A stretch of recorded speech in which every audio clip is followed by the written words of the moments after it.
bienvenue dans Je suis jumeau, dans le mouvement de Je suis jumeau. Aujourd'hui, ça nous fait vraiment plaisir d'être là. Alors, mon nom, c'est Mathieu. Moi, c'est Martin. On est les jumeaux Labrec, toujours qui fait des entrevues. Alors, aujourd'hui, on a le plaisir de vous présenter Mélanie Marois, qui va travailler pour nous dans le soutien en gestion des jumeaux endeuillés. Donc, Mélanie est née à Montréal, puis elle a perdu sa sœur jumelle qui s'appelait Nadia Marois. Ils ont fait quand même 35 ans de vie commune, un vrai duo solide. Et un jour, ben, la maladie les a séparés. Il a fallu qu'elle fasse une longue quête à l'intérieur d'elle, mais elle a choisi vraiment de travailler son côté bénévolat pour aider les autres à surmonter leur deuil. Alors, elle a dirigé sa carrière dans ça et maintenant, elle vient nous donner un coup de main. Ça nous fait un grand plaisir aujourd'hui de vous la présenter. Alors, je vais la rajouter à l'instant. Et voilà, te voici. Alors, bonjour, bonjour, bienvenue dans le mouvement Je suis jumeau, puis merci pour te joindre à nous dans notre grand mouvement Je suis jumeau. Donc, je suis en train d'enregistrer en ce moment notre entrevue et puis de te présenter. Boum, on te met dans l'action maintenant. Alors, Parfait. bienvenue. Merci. Merci à vous de m'accueillir. Alors, Mélanie, je viens de te présenter un petit peu avec comme quoi tu avais perdu ta sœur jumelle. J'aimerais ça que tu développes un petit peu plus. C'était quoi la relation que tu avais avec ta sœur jumelle avant ton travail, que tu prennes le soutien là, pour les jumeaux endeuillés? C'était quoi ta relation? Qu'est-ce que tu as vécu vraiment avec elle? C'était quoi son décès? Comment tu as vécu ça un petit peu avant de nous diriger vers le deuil? Oui. En fait, moi et ma jumelle, on était très, très proches. Mais ça a toujours été, si bien que ma mère disait, là, vous êtes trop fusionnels, là. Là, vous allez faire de la peine à vos autres frères et sœurs. Fait que là, oups, ça le ramenait un peu à l'ordre, on s'ouvrait un peu, mais tu sais, ça revenait toujours comme à, à notre essence, qui était de fusionner, tu sais.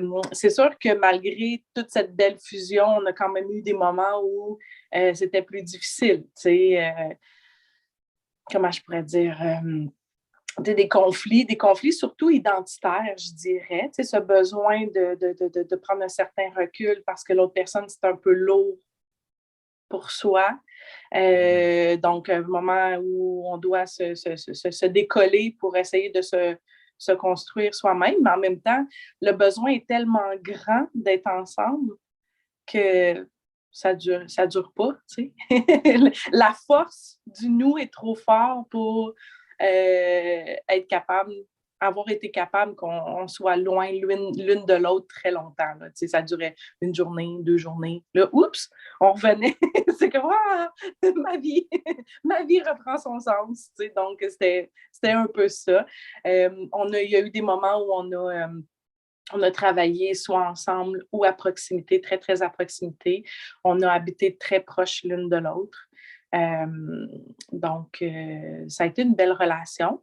Je dirais que je suis, euh, je suis contente d'entendre parler des relations jumeaux-jumelles parce que quand on est dedans, on ne sait pas ce qu'on vit en fait. Si vraiment c'est particulier ou si ce ne l'est pas, si tout le monde vit ça ou si c'est juste nous. Donc, la relation, il y a beaucoup de choses qui faisaient qu'elle était unique, naturellement. Mais de savoir précisément qu'est-ce que notre relation était de plus qu'une autre relation, c'était ça et c'était normal. C'est notre normalité, tu sais. Tout à fait.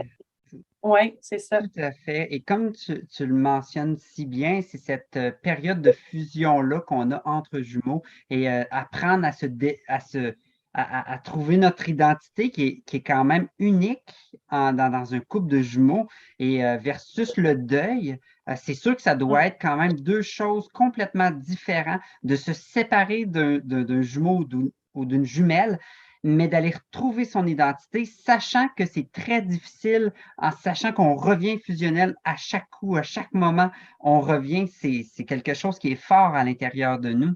Et toi, en plus, tu as l'expérience avec ta sœur. Oui, puis Merci. tu sais, une différence, comme tu le dis si bien, c'est que quand tu as ces moments, ces crises identitaires-là, tu sais que l'autre est là. Tu sais qu'à tout moment, tu peux revenir. C'est pas un problème. Oui, je vais essayer de me construire, mais en même temps, j'ai toujours cette sécurité, cette garantie-là que ma jumelle n'est pas loin, tu sais. Je peux m'y référer à n'importe quel moment. Puis, tandis que quand on vit le deuil, c'est que quand même que tu as le goût de revenir, quand même que tu as le goût de refusionner, c'est pas possible. Donc, c'est plus complexe, c'est sûr. Ouais.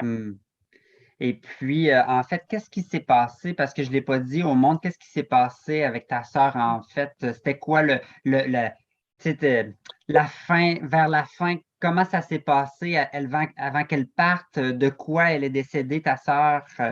Ça non plus, on ne le sait pas, donc j'aimerais que tu nous expliques un petit peu comment que ça s'est passé, cette partie-là, l'entente que tu avais avec ta sœur, ou comment que ça s'est passé exactement?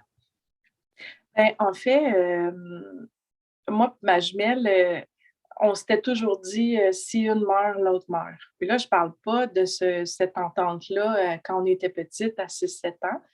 Je dirais même à 15 ans, 16 ans.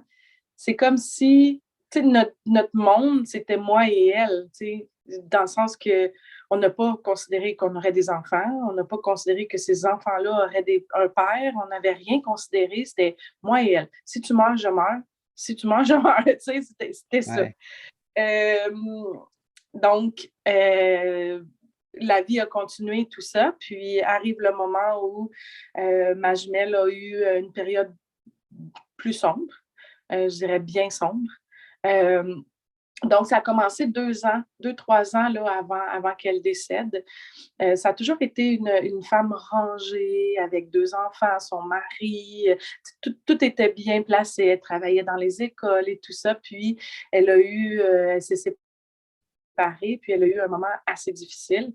Elle est allée vivre à Montréal. Moi, j'étais à Joliette. Cette distance-là a été vraiment difficile. Puis, est arrivé beaucoup d'événements pour elle, beaucoup d'expériences négatives qui l'ont toujours tirée vers le bas, vers le bas, vers le bas. Et pour terminer, elle a contracté, dans le fond, l'hépatite B. Et malheureusement, c'est une hépatite B fulgurante. Donc, très peu de gens ont l'hépatite. Bien, au niveau mondial, il y en a beaucoup, mais nous, c'est très peu commun. Et fulgurant, c'est encore plus rare. Donc, dans le fond, elle est rentrée le 1er août à l'hôpital à l'urgence en soins intensifs parce que l'hépatite s'est déclarée d'un coup. Elle est venue jaune, elle est venue enflée, tout ça. Puis, elle est rentrée aux urgences. Personne n'était au courant. Le 2 août, j'ai reçu l'appel. Je me suis rendue. J'ai d'ailleurs été la seule à avoir eu la chance de la voir avec toute sa lucidité. Oui. Je me considère très privilégiée, bien qu'elle était un peu confuse et tout ça. Quand même, on a pu avoir ce contact-là précieux entre nous deux. Donc, puis quand je suis partie, parce qu'elle était rendue très tard, elle m'a dit « Avertis pas la famille, avertis pas personne, je suis fatiguée. » Moi, j'étais vraiment bouleversée. Je me disais « Qu'est-ce que je fais? J'avertis-tu ma mère surtout? »